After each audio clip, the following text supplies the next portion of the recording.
los hogares a través de la televisión cristiana con la conferencia La Cruz y la Sabiduría de Dios. La Cruz y la Sabiduría de Dios. En la primera carta a los Corintios, capítulo 1, versículo 17 al 25, se encuentran las palabras del apóstol Pablo, dirigidas a esta iglesia que se encontraba en la cuna de la filosofía griega. Como ayer en la conferencia del desayuno evangelístico en el Hotel Sheraton estuve compartiendo, Atenas era la cuna de la filosofía griega, donde era el centro mundial de los intelectuales. O sea, como en un tiempo aquí en la zona rosa del Distrito Federal de la Ciudad de México, se comenzó a correr la fama que la zona rosa era el centro donde, yo estoy hablando de los 60, 70, ¿verdad? Nos contaron también acerca de esto, que se juntaban todos los intelectuales, los escritores, los artistas, etcétera, etcétera. Era otra cosa lo que es ahora. Y era el centro, en México venían de Veracruz, venían de Monterrey, venían de todas partes a la zona rosa, los fines de semana a platicar y a oír a escritores ahí que se juntaban en el café, se juntaban 10, 15 personas en una mesa, otros a jugar ajedrez, etcétera, etcétera.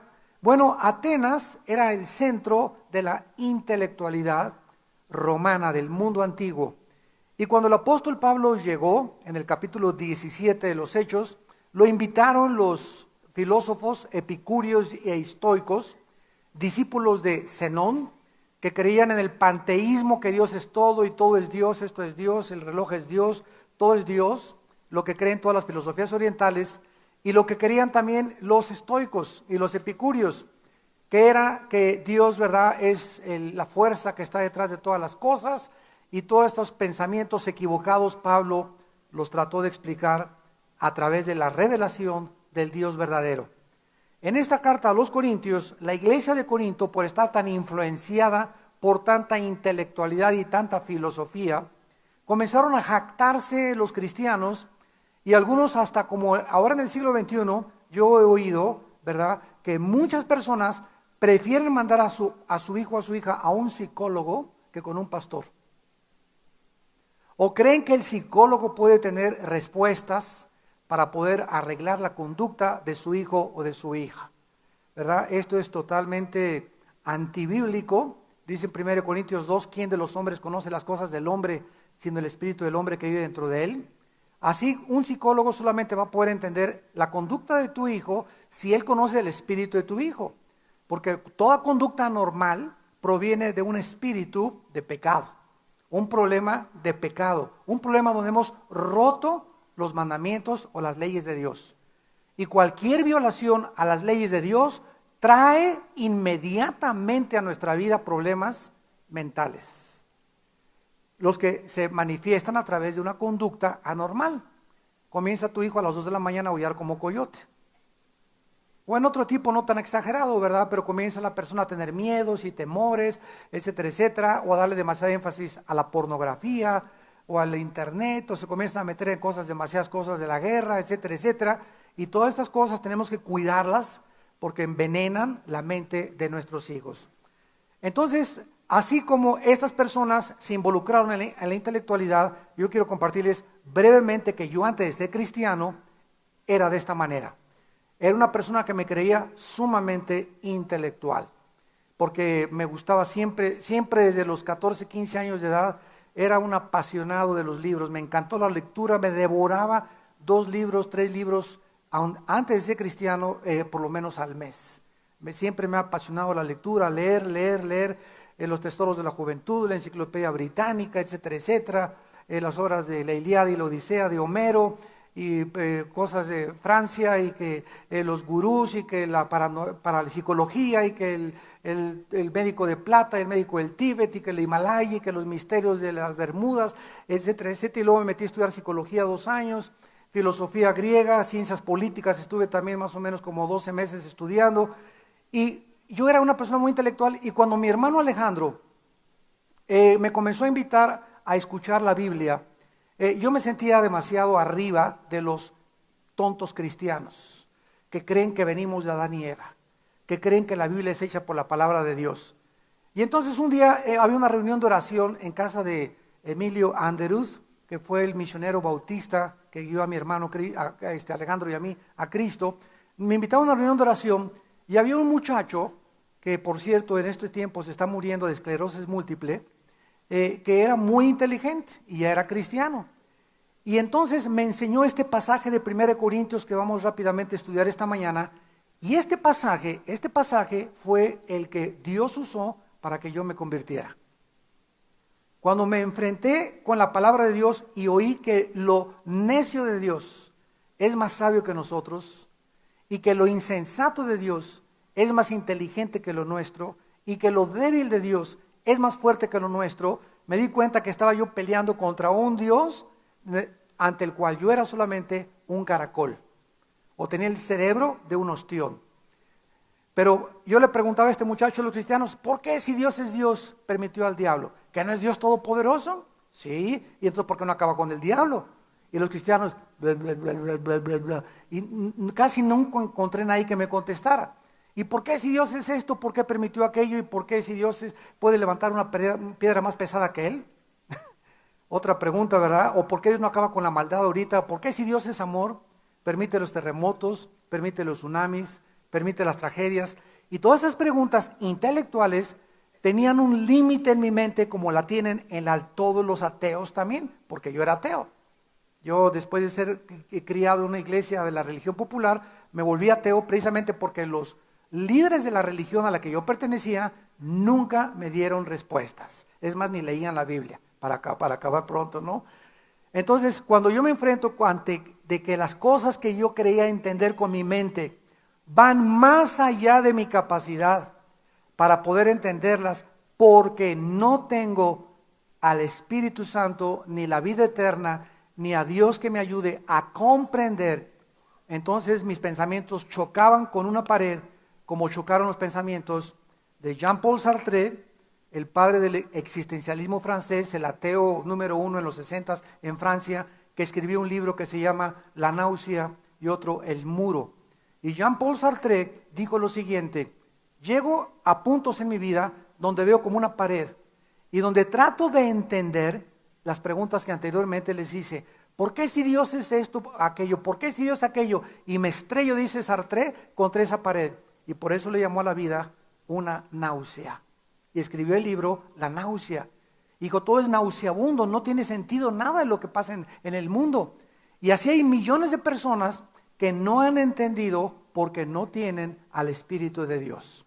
Los cristianos somos personas que hemos recibido al Espíritu de Dios dentro de nuestra vida, y el Espíritu de Dios, al entrar a nuestra vida, nos destapa una cierta área del cerebro que solo el Espíritu Santo puede hacer para que comience a entrarnos la luz, pero no la luz de los filósofos, no la luz de los intelectuales, no la luz de los grandes pensadores, sino la luz de arriba.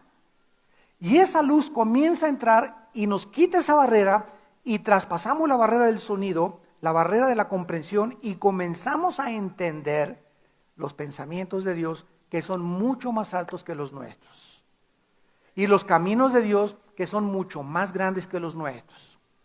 Y antes de seguir con esto, el último ejemplo. Agustín de Hipona, en el primer siglo de la era cristiana, iba caminando por la playa y pensando Agustín, ¿por qué si Dios es esto? Porque el diablo lo mismo.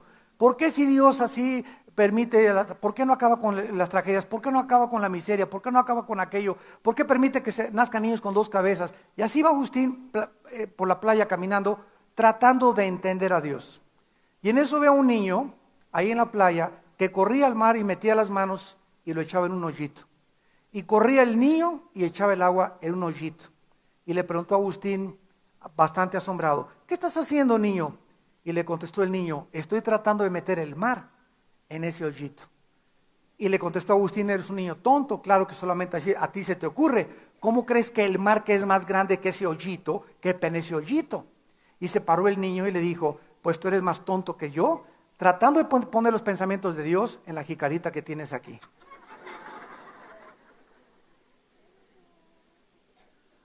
Esta historia de Agustín de Hipona siempre me ha encantado porque nos ubica en lo que se llama la humildad. Si alguien quiere realmente comprender a Dios, vamos a seguir la línea más elemental de lógica.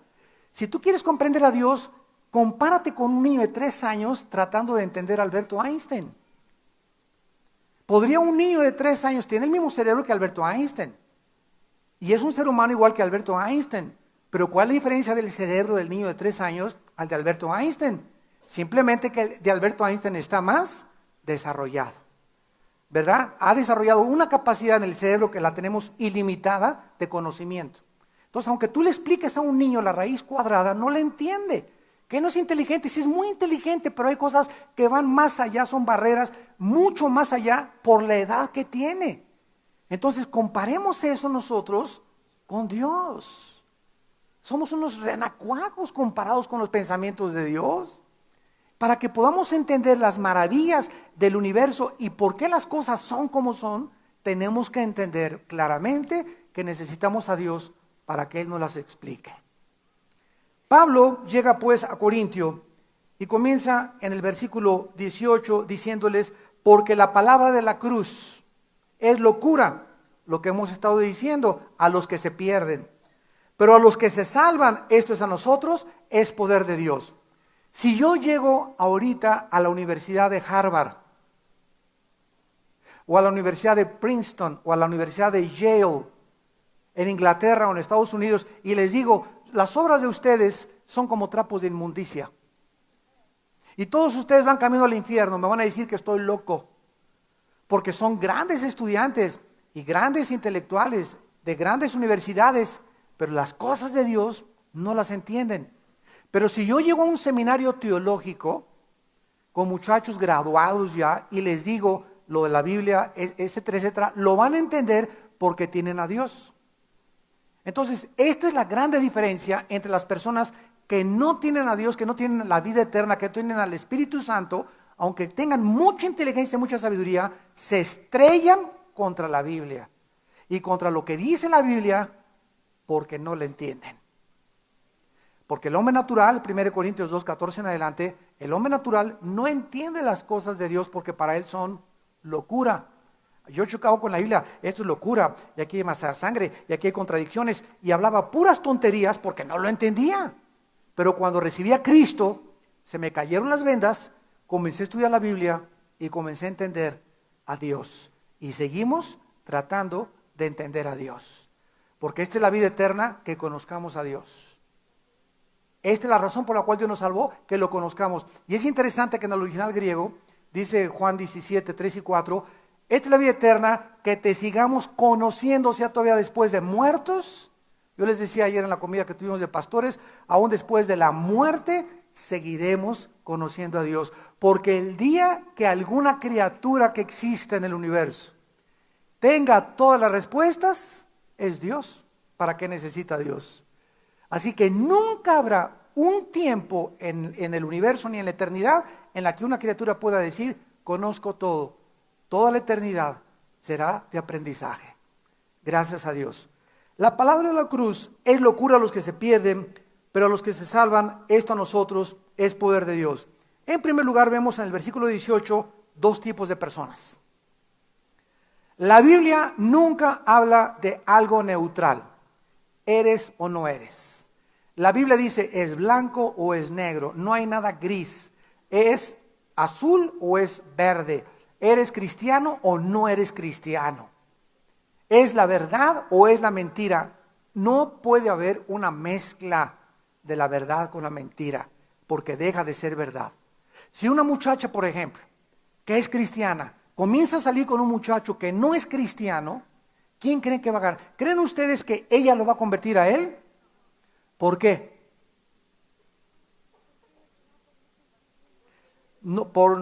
Simplemente porque en el momento que ella acepta salir con un cristiano, rebasó la barrera y pecó contra Dios.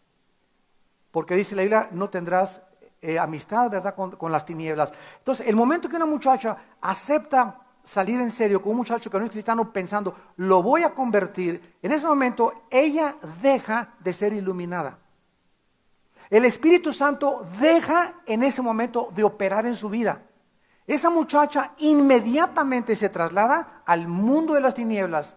¿Y qué va a suceder? Que él es el que la va a jalar a ella. Porque ella no tiene brújula ya, ni la protección de Dios.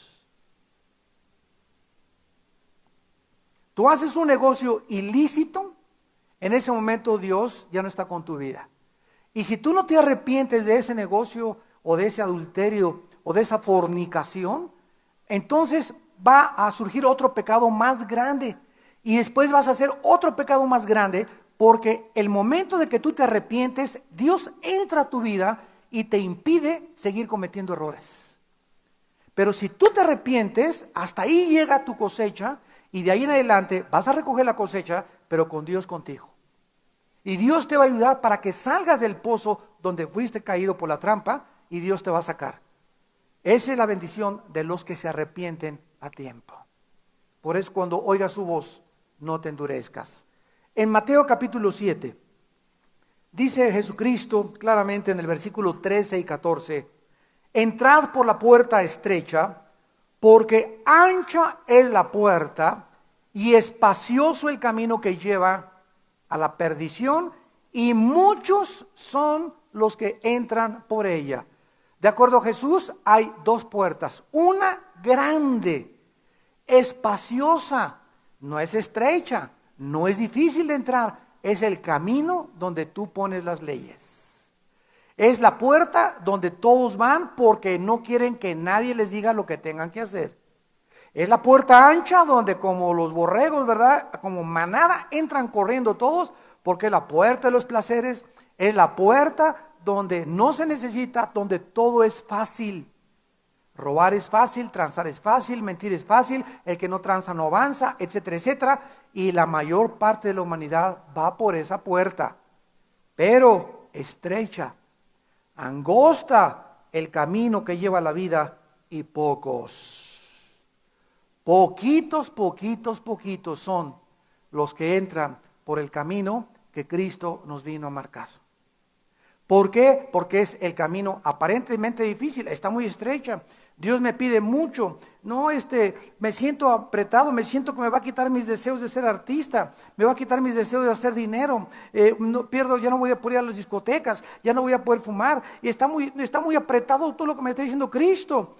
Parece apretado, pero una vez que entras y pasas esa puerta, al contrario, todo se te abre. Y entiendes que hay otras cosas más importantes que las que tú creías. Y cuando entras por la puerta ancha creyendo que vas a ser libre, se te comienza a cerrar el camino. Y te comienzas a sentir frustrado, con culpa, con vergüenza, con paranoias, con problemas mentales, etcétera, etcétera, en lo que creías que era la puerta de Michael Jackson.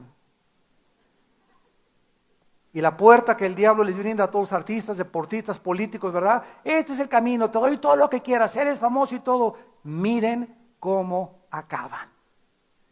En la vida no es cómo comienzas, sino cómo terminas. Y ese es el engaño de Satanás. A continuación, Pablo continúa diciendo en el versículo 19 que estaba ya escrito, ¿verdad? Esto es en Isaías 29:14. Dios había escrito ya 700 años antes de Cristo que Dios iba a destruir la sabiduría de los sabios y que Dios iba a desechar el entendimiento humano. Cuando Cristo apareciera en el escenario mundial, los más grandes sabios eran los griegos, los filósofos. Y los más grandes entendidos de la teología y de la religión eran los judíos. Eran los dos grupos, los religiosos y los intelectuales. Dios profetizó, voy a destruir la sabiduría de los griegos, de los más grandes intelectuales y de los más grandes pensadores, y los mismos religiosos que se creen que conocían la Biblia se van a quedar así tambaleando cuando vean a mi hijo colgado de las manos en una cruz, empapado en sangre de la cabeza a los pies. Dice el versículo 20, ¿dónde está el sabio? ¿Dónde está el escriba? ¿Dónde está el disputador de este siglo? ¿No ha enloquecido Dios la sabiduría del mundo? En otras palabras, cuando Cristo colgaba en la cruz, fue el momento en que Dios destruyó la sabiduría del mundo. Fue el momento en el que Dios demostró al mundo intelectual, de los que se creen sabios e inteligentes, que la crucifixión de Jesucristo no la podían con su sabiduría entenderla. Los griegos llegaron a la cruz y dijeron: esto no es posible. ¿Cómo puede un Dios decirse sabio y amoroso y decir que este es su hijo y hacerlo y de permitir que lo despedacen en una cruz, que hasta el rostro le desfiguraron y que se convierte en un guiñapo humano? No, para nosotros los griegos, Apolos, Zeus, los titanes, los dioses del rayo, los dioses del mar, etcétera, etcétera, son poderosos. Nunca permitirían que le hicieran eso a su hijo. Dios enloqueció a la sabiduría de los sabios. Intelectualmente no podían entender qué estaba pasando en esa cruz. Y llegaron los judíos. Tú, el Hijo de Dios, espérame tantito. Nosotros conocemos la Biblia. Aquí dice que los que son colgados son malditos. Entonces, para nosotros tú eres un maldito. Tú no te atrevas a llamarte el Hijo de Dios. Y si eres el Hijo de Dios, desclávate y bájate, porque tienes poder. Pero de acuerdo a Deuteronomio, a la ley de Dios, maldito el que es colgado en un madero. Entonces, tanto los religiosos como los intelectuales se quedaron pasmados, atolondrados, perturbados, confundidos, asombrados de lo que estaba pasando en la cruz. Y lo que estaba pasando en la cruz era la más grande manifestación de la sabiduría de Dios. La más grande manifestación del poder de Dios. Y precisamente Dios hace a propósito lo que hizo en la cruz para comenzar a decir en el versículo 20, ¿dónde está el sabio? A ver, te dice Dios, tráeme a tu gallo Giro. Para ti, a ver, dime ahorita, ustedes escuchan por la televisión, ¿quién es la persona más sabia? Tráeme a Einstein, si es para ti lo más sabio que hay. O tráeme a Octavio Paz, o tráeme a Winston Churchill, o tráeme a William Shakespeare, o tráeme al que tú consideres, a Demóstenes, o a Platón, o a Sócrates. A ver, ¿quién es tu gallito? Dice Dios, tráemelo. Dice Dios, ¿dónde está el escriba? ¿Quién es tu escritor favorito? García Márquez, Octavio Paz, William Shakespeare, etcétera. Tráemelo, dice Dios. Tráeme a tus pensadores, tráeme a tus escritores. ¿Dónde está el disputador de este siglo? ¿Dónde están esas personas, dice Dios, que todo lo alegan? Que todo lo discuten. No, es que esto no es así. Y todo van en contra, y esto no es así, y esto no es así. Dice Dios, tráigamelos por favor. Y dice Dios, ¿por qué están así? Porque Dios enloqueció la sabiduría del mundo. Entonces, en el versículo 21, Dios explica y comienza a abrirnos el entendimiento a nosotros, para que entendamos por qué hizo lo que hizo en lo que el mundo considera la tragedia más grande de la humanidad, la crucifixión del Hijo de Dios. Lo que para el mundo, desde su perspectiva, es una tragedia, es una abominación, es una maldición, es algo ilógico para un Dios, para Dios representa la más grande sabiduría. ¿Por qué? Versículo 21, pues ya que la sabiduría de Dios, el mundo no conoció a Dios mediante la sabiduría. ¿Se acuerdan ustedes cuando Pablo llegó, me detengo aquí, cuando llegó en Hechos 17 a Atenas? Tenía una estatua a los griegos inmensa que decía, al Dios desconocido.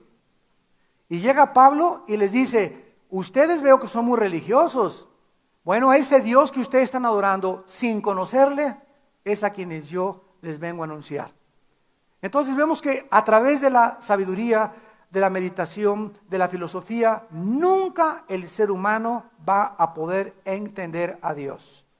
Necesitábamos que Jesús bajara, Dios, en la persona de un hombre aquí a la tierra, y Él se fuera un maestro para entender las cosas que trascienden nuestra capacidad intelectual, que Jesucristo ascendiera al cielo y que regresara en la persona del Espíritu Santo, entrara a nosotros y nos destapara el cerebelo. Y pudiéramos ver a través de lo que Dios nos enseña, no Demóstenes, no Sócrates, no el maestro de la universidad, no Carlos Marx, no Friedrich Nietzsche, no Sigmund Freud, no Sartre, sino lo que nos enseñara Dios, lo que los hombres no pueden enseñarnos mediante su sabiduría. ¿Cuál es la sabiduría humana? Esto es muy interesante. La sabiduría humana la vemos en las religiones. Todas las religiones, damas y caballeros, todas las religiones sin excepción. Catolicismo, mormonismo, judaísmo, musulmanes, islam, zoroastro, todas las religiones que tú puedas encontrar en la enciclopedia, ponlas en un lugar y todas enseñan la sabiduría humana. ¿Cuál es la sabiduría humana? Pórtate bien para irte al karma, o irte al nirvana, o irte al cielo. Todas las religiones enseñan la salvación por las obras.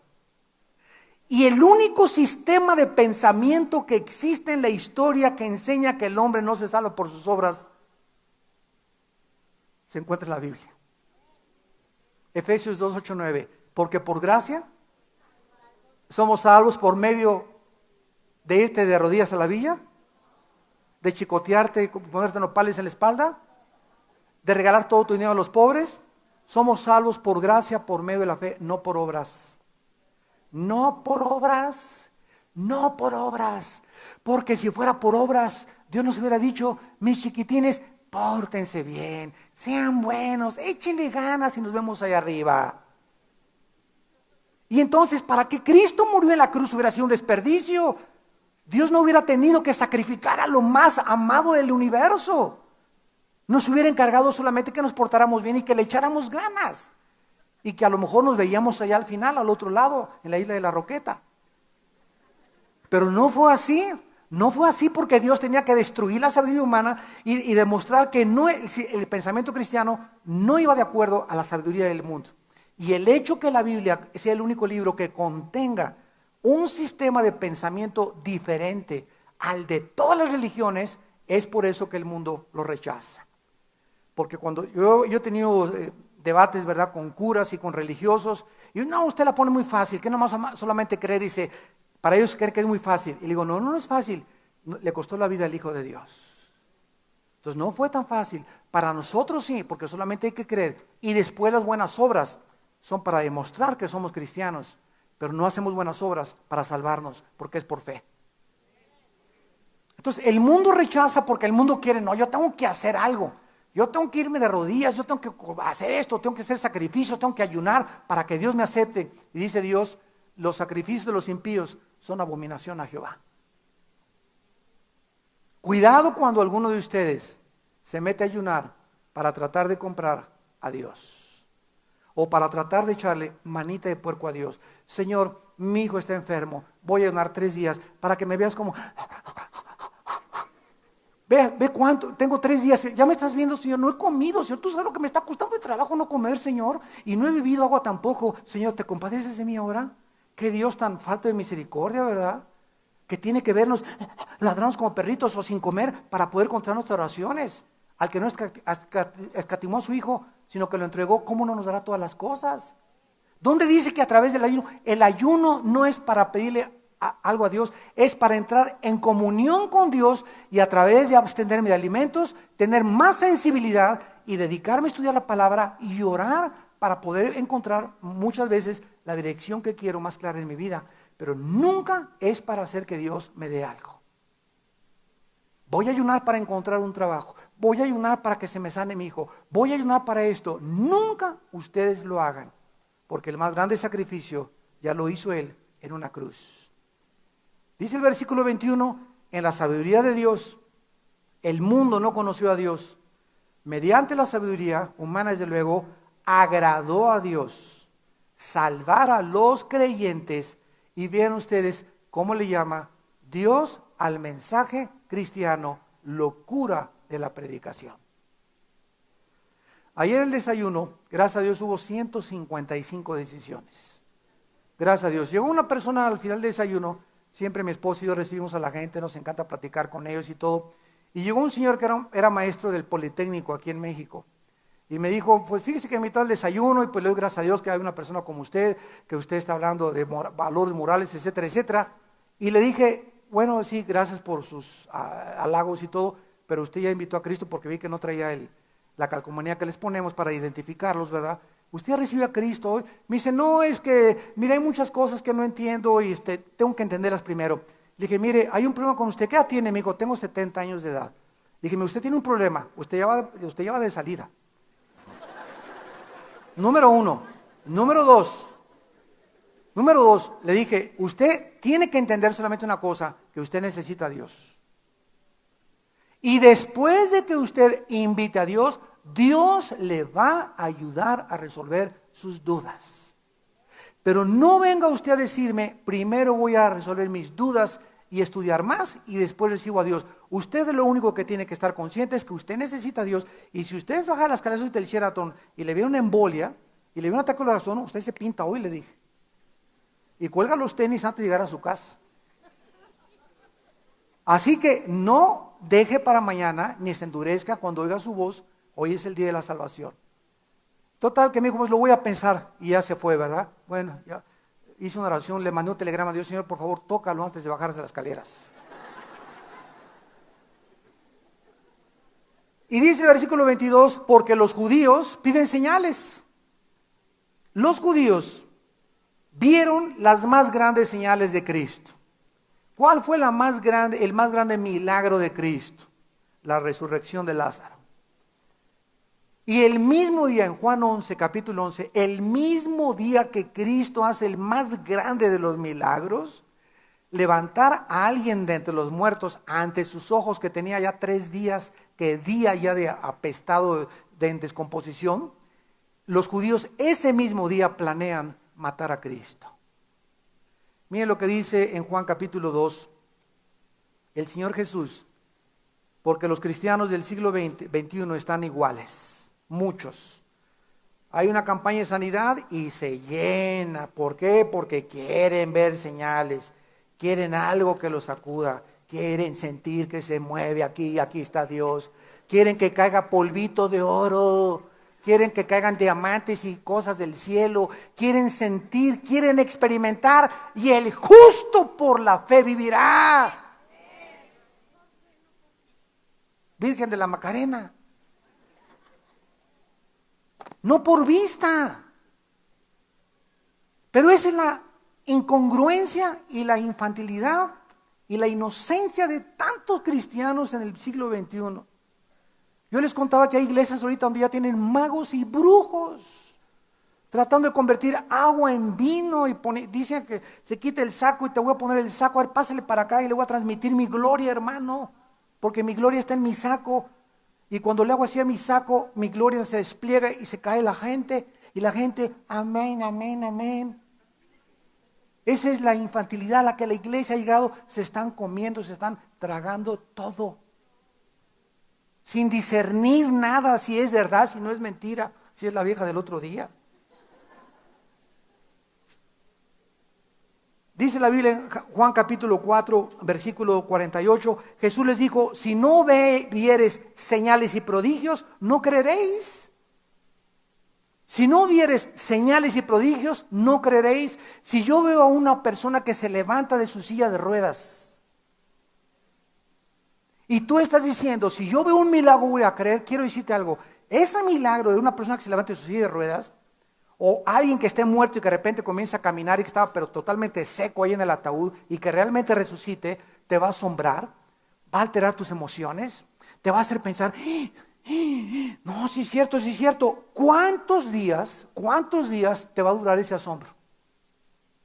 ¿Cuántos días fueron sacudidas tus emociones al ver algo que te maravilló? Es lo mismo que entrar a Disneylandia y ratón Mickey, Miguelito, y sales de Disneylandia igual como entraste. Mientras estuviste ahí, ay, qué padre, qué padre, qué padre, dulces, globos, todo maravilloso, Reino Aventura, ¿verdad? Y sales igual que como entraste, porque eso no cambia tu vida interior.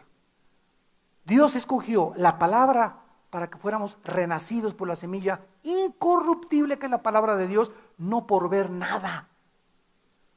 Y cuando la gente está buscando, como los judíos, si no vemos, no creemos, aún con las señales, ellos seguían en la incredulidad. Es increíble que los judíos pidan señales porque la mayoría de la gente cree que cualquier cosa sobrenatural es de Dios. Y se apareció la Virgencita en un buñuelo. y está en ese árbol, y está en esa puerta, y anoche entró un ángel. ¿Cómo sabes que era un ángel de Dios? ¿Cómo sabes que eso es de Dios? No todo lo sobrenatural es de Dios. El enemigo de Dios, Satanás y sus ángeles caídos, son capaces de alterar y de materializar la energía. Satanás tiene el poder de materializar la energía y hacer que este púlpito se comience a elevar, que se cierren tus ventanas, que se prenda tu televisor, que se apague la luz, que hagas cadenas en el piso, que tengas visiones de un hombre con una barba negra que entrando con 2 chivos a tu cama. De adivinar el futuro muchas veces, muchas brujas a través de las cartas tarot y el café turco y la bola de cristal, etcétera, etcétera. Hay muchas cosas que él puede hacer. ¿Cómo lo sabemos? Porque cuando Moisés llegó a Egipto, Éxodo capítulo 7 y capítulo 8, aventó su vara a Moisés y se convirtió en una serpiente. Y se quedaron así todos maravillados de que Moisés podía, ¿verdad? No él, sino el poder de Dios, convertir una cosa inorgánica, ¿verdad? Una cosa sin células ni nada, como es la materia de una madera, convertirse en un ser vivo, que es una serpiente. Y los brujos del faraón hicieron lo mismo. Aventaron sus varas y se convirtieron en culebras, con la excepción que la de Moisés se las comió a ellas, demostrando que el poder de Dios es mucho más grande que Satanás. Pero ¿qué nos quiere demostrar a Dios? Que Satanás tiene el poder sobre la energía. Va a hacerle una estatua y hacer que viva la estatua del anticristo, Apocalipsis capítulo 13. Va a tener Satanás tiene una sabiduría diabólica que se las dio a los mayas. Lo vamos a ver en marzo en el desayuno. Hombres que hace 3000 años sin computadora, sin telescopio, sin calculadora, calcularon los 365, 24 minutos, 25 segundos del año. Sin telescopios, ni computadoras, ni calculadoras. Calcularon que antes del 2012 o el 2012 va a haber una alineación cósmica donde los más planetas se van a seguir detrás del Sol. Y no pudieron seguir más, dijeron hasta aquí se acaba el calendario. Y de una forma coincidencial, que no es coincidencial, los egipcios y los aztecas pensaban lo mismo. ¿Quién les transmitió ese conocimiento sobrenatural? No es un conocimiento, no tenían ellos regla de cálculo, no tenían telescopio, no tenían nada. Lo sabemos que fueron los ángeles caídos, los que en los tiempos de Noé le dieron ese conocimiento, se mezclaron con las hijas, produjeron los gigantes de 12 metros, de 4 metros de altura, con 12 dedos en los pies, 12 dedos en las manos, y les dieron los secretos del universo vendiendo sus almas. Pero la gente, si no tiene a Cristo ni la Biblia, no sabe qué pasó en el Triángulo de las Bermudas, no sabe que las pirámides de Egipto son sobrenaturales. ¿Quién va a cargar una piedra de 8 o 10 toneladas, que es lo que pesa cada piedra en las pirámides de Egipto y que tiene más de 20,000, 30,000 piedras? ¿Quién lo va a hacer? No había ni palancas, la piedra más cerca está a más de 100 kilómetros de distancia. ¿Cómo llegaron ahí esas pirámides?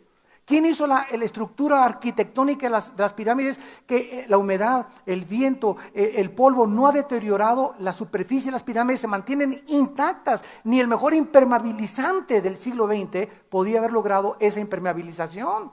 Todo eso fue sobrenatural. Y dicen que venimos del chango. Y que venimos del hombre Piltdown, y que el hombre Cromañón, y que el hombre... Oigan, pero si antes eran más inteligentes que nosotros. Eso no es evolución, estamos retrocediendo entonces, porque hace 3000 años eran más inteligentes que nosotros. Qué absurdo, ¿verdad? Pero así sigue pensando el mundo, porque profesando ser sabios, se hicieron necios. De la misma manera, la generación de los tiempos de Jesús quiso también creer a través de los milagros, y fueron testigos de milagros, y Jesús los reprendió. Y dice el capítulo 2 de Juan, versículo 23 al 25, Juan 2. 23 al 25, estando en Jerusalén, en la fiesta de la Pascua, escuchen lo que dice, muchos creyeron en su nombre viendo, y cualquiera asumiría, si nos quedáramos ahí, de que se salvaron, ¿verdad? Creyeron viendo, y sabemos que la fe no es por ver, es por el oír, pero dice el versículo 24 y 25, pero Jesús mismo no se fiaba de ellos, porque conocía a todos y no tenía necesidad de que nadie le diera testimonio del hombre, porque él sabía lo que había en su corazón, dentro de su vida.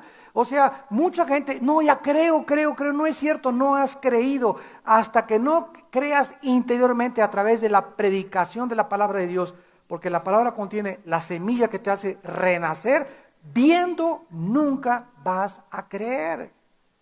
Otros creen que viendo milagros se afirman más en su fe. La fe no crece ni se desarrolla viendo tampoco. La fe es por el oír, papacito, mamacita que me escuchas. Tu fe crece no viendo, oyendo la palabra, oyendo cassettes en la mañana, en la noche. Yo es que me encierro, digo 1 o 2 horas cassettes y voy en mi carro y cassettes y la Biblia, y se me va la desesperación, se me va la depresión, se me van las dudas, me siento fortalecido cuando no tengo tiempo de orar, pero me pongo cassettes, CDs para estar oyendo la palabra, porque eso es lo que me va a dar vida interior. Eso es lo que me va a sostener para no caer. La palabra, no los milagros. Gracias a Dios por los milagros, y siguen habiendo milagros, pero no son con el propósito ni de creer ni de edificar nuestra fe. Y muchas veces Dios los hace como un juicio para tanta incredulidad. Y finalmente, dice 1 Corintios 1 en nuestro pasaje, que una vez que Pablo les demuestra a los intelectuales griegos y a los religiosos judíos que no es por ahí la forma de creer, dice el versículo 23, pero nosotros predicamos a Cristo crucificado, para los judíos tropezadero, para los gentiles locura. Yo ahorita voy con la Biblia, con una persona de la religión popular, llámese obispo, llámese cardenal, llámese como se llame, y le demuestro y le digo, ¿por qué ustedes le rezan a los santos? Lo digo con mucho respeto. Si hay personas de la religión católica, no lo digo con el afán de ofender, lo digo con el afán de que se te tapen los oídos. ¿Por qué ustedes le rezan a los santos? Si dice en 1 Timoteo 2:5 que hay un solo mediador, en su Biblia, hermano, que tiene el imprimatur ahí, a ver, présteme su Biblia, en la Biblia católica, la de Jerusalén, la de Torres Amad, lo dice lo mismo. 1 Timoteo 2, no hay más que un solo mediador, Jesucristo. Entonces tropiezan, siguen tropezando después de 2000 años. Les estoy mostrando con la palabra de Dios, con la Biblia que ellos usan también, que no hay más que un mediador. Y que ya no es San Anselmo, ni San Crisóstomo, ni San Juan, ni Juan Diego, ni nadie, es Cristo. Y que no necesito tampoco ya ir con un hombre ni confesarle mis pecados. Ahora Dios me escucha de la cruz hacia a nuestros días. Ahora Él está como mi sumo sacerdote intercedor en el cielo para interceder por mí. Ya un hombre no tiene que escuchar mis pecados para impartirme la bendición. ¿De dónde sacaron eso? Del Antiguo Testamento. Tropiezan en la palabra y dice la Biblia, y para los gentiles locura. Los grandes ateos y los grandes maestros de la universidad y los grandes comunistas se siguen burlando, ¿verdad? Y no me diga, como me dijo un maestro aquí de una universidad, me reservo el nombre, de que ustedes de esos cristianitos que creen que venimos de Adán y Eva. Y le dije, y no me diga que usted es de aquellos que creen que venimos de Chita. Y me dice, ¿qué me quiere usted decir, doctor Alducin? Y le dije, ¿sabe una cosa? Le voy a dar ahorita, enfrente a los estudiantes, gracias a Dios que estaban los estudiantes ahí, le voy a dar ahorita más pruebas científicas de que el registro creacionista de la Biblia tiene más evidencias genéticas y científicas de que venimos de una sola pareja a que venimos de una teoría de la evolución. A ver, pruébemelo usted. Le dije, usted me está diciendo que por un accidente apareció un chango con órganos reproductores masculinos, por un accidente. Por otro accidente apareció una changa con órganos reproductores femeninos. Y por un tercer accidente salió un changuito. O sea que somos 2 accidentes en medio de un accidente. ¿Eso le parece a usted coherente? ¿Le parece a usted lógico? Ahora, déjeme decirle, la Biblia dice, ¿quién fue primero? Le contesté, el huevo o la gallina. Y se quedó pensando, ¿quién fue primero? ¿El huevo o la gallina? Muchachos, ¿ustedes qué piensan? Les pregunto a los estudiantes. No me quiso contestar. ¿Ustedes qué piensan? Uno es el huevo, maestro, otro es la gallina. Le dije, ¿sabe una cosa? Que por naturaleza ahora podríamos todos llegar a concluir. No, pues fue por la gallina, porque sin la gallina no hay huevo. Pero si aparece un huevo, ¿quién lo puso? Entonces, de acuerdo al pensamiento tradicionalista, es imposible que nosotros hayamos provenido de un hombre. Lo más lógico era que proveniéramos de una mujer, porque es la mujer la que nos pare, ¿verdad? Todos nosotros somos el origen de nuestra mamá. Pero la Biblia dice lo contrario, que todos somos y descendemos de un varón. Y les voy a decir por qué. Del varón Dios sacó a Eva. ¿Y por qué? Porque el varón tiene cromosomas X, Y. Y la mujer tiene cromosomas XX. Apuntó, le dije al profesor, está apuntando, le dije, tome nota. Para que vaya con su ginecólogo y su genetista y le compruebe lo que le estoy diciendo. Le estoy dando evidencias científicas. Si Dios hubiera sacado de la mujer al varón, hubiera sido una raza híbrida. No hubiéramos podido reproducirnos por los cromosomas de la mujer, pero al sacar Dios del material genético a la mujer del hombre, pudimos salir hombre y mujer. Échese ese trompo a la uña, le dije. Ay, Dios mío. Y terminamos, dice la Biblia. Pero eso es precisamente nuestra misión, amados santos de Dios. Poder, ¿verdad?, contradecir, refutando argumentos y toda altivez que se levanta contra el conocimiento de Dios. Y llevando cautivo todo pensamiento a la obediencia a Cristo Jesús. Por eso yo les decía ayer en el desayuno, yo les reto a cualquiera de ustedes y en el mundo entero que alguna persona se atreva a decir, sea presidente de la República, sea ateo, sea el que sea, que alguien se atreva a decirnos que el libro es superior a la Biblia. Ni tu profesor ateo se atrevería a decirte, pues esto o aquello, porque quedaría en ridículo. No hay un libro en el mundo entero, esto es reconocido por los intelectuales que es hecho por los hombres y está con contradicciones, etcétera, etcétera. No hay nadie que compare la Biblia en poesía, literatura, geografía, antropología, ginecología, genética, química y todas las disciplinas académicas que tú puedas buscar. Aquí se encuentran todas en la Biblia, hasta las leyes de la genética, que hasta 1800 se descubrieron por Mendel. Entonces, ¿qué es lo que pasa? Que los cristianos no la estudian, no la hemos tomado en serio. Y tienes que presentar defensa, como dicen en Filipenses, hemos sido puestos para defender el Evangelio. Pero si tú no estás preparado y solamente te comes esta torta el domingo, y entre semana no comes la Biblia, y no te preparas, ni la tomas en serio, ni la memorizas, siempre serás un cristiano, una cristiana mediocre. Que nunca te podrás defender, ni podrás ganar las almas, porque no tienes las herramientas, ni la espada del Espíritu preparada en tu corazón. Oremos. Padre, gracias por tu palabra. Gracias por tu palabra, porque los cielos y la tierra pasarán y tu palabra permanecerá como ha permanecido los últimos más de 2.500, 3.000 años. Gracias por tu palabra, Señor. Gracias porque la ley de Jehová es perfecta, que convierte el alma. El testimonio de Jehová es fiel, que hace sabio al sencillo. Los mandamientos de Jehová son rectos, que alegran el corazón. No hay nada torcido ni perverso en la palabra de Dios. La Biblia es recta a los que entienden y razonable a los que han alcanzado la sabiduría. Gracias porque es lámpara a nuestros pies, lumbrera a nuestro camino. La exposición de tus palabras alumbra nuestros ojos. En tu luz veremos la luz. Gracias, Señor Jesús, porque tú eres la palabra encarnada y te hiciste hombre para mostrarnos tu palabra y el camino de la justicia y de la santidad.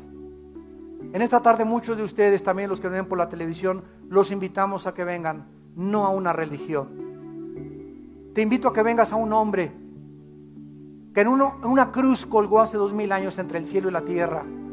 Su nombre es Jesús.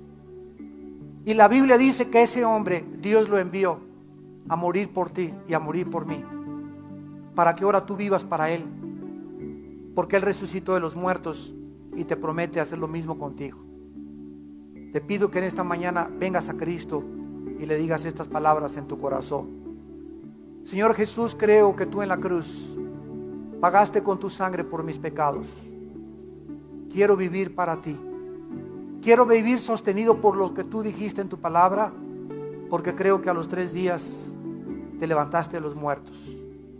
Acepto la culpa de mis pecados, que tú la llevaste en mi lugar en esa cruz y pagaste todos mis pecados pasados, presentes y futuros en tu cuerpo. Te pido que entres a mi corazón para que me quites las vendas de mi entendimiento, porque lo que más me interesa saber es que te necesito y que ya no puedo seguir viviendo sin ti en mi vida. Te lo pido en tu nombre precioso, Señor Jesús. Amén. Gracias a Dios por su palabra. Los cielos pasarán, pero mi palabra permanecerá.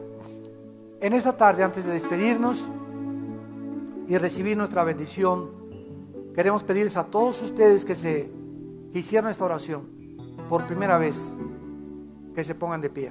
Párense los que hicieron esta oración, invitando a Cristo a sus vidas. Gracias a Dios, que Dios te bendiga. Gracias, que Dios te bendiga. Gracias. Gracias, joven, que Dios te bendiga. Gracias, señorita, que Dios te bendiga. Gracias a Dios. Gracias, señorita. Gracias por tu vida. Gracias también, joven. Gracias a Dios. Gracias. Gracias a Dios. Gracias allá atrás. Gracias. ¿Alguien más? ¿Alguna otra persona más en esta tarde? Gracias por estas almas, Señor. Nos ponemos de pie y vamos a recibir esta bendición de parte del Señor. Señor, te damos gracias por habernos aceptado en tu familia, porque te pertenecemos, porque somos tuyos, y por el privilegio de que tú nos llamas tus hijos y tus hijas. Gracias porque somos una familia en Vida Nueva para el mundo, Padre, y en todas las congregaciones que se reúnen en tu nombre, somos una familia junto con ellos. Te pedimos, Señor, en esta mañana que tú nos guardes de todo mal. Yo bendigo a tu familia, a tu matrimonio y a tus hijos. Bendigo tus animales domésticos, tu entrada, tu salida. Que Dios te guarde cuando andes en la calle de todo mal, de asaltos, de robos. Que puedas disfrutar en este mes la bendición de poder dar testimonio, tomando en cuenta que podemos dar testimonio de Jesús y que la gente tiene sus ojos en Cristo, de lo que Él hizo por nosotros en la cruz del Calvario. Bendigo que tú seas un ejemplo para tus hijos, y bendigo que tus hijos puedan respetarte, amarte, y que tus padres sean benditos junto contigo. En el nombre de Jesús, que la paz de Cristo guarde tus pensamientos y tu corazón. Amén. Feliz Navidad y Año Nuevo a todos.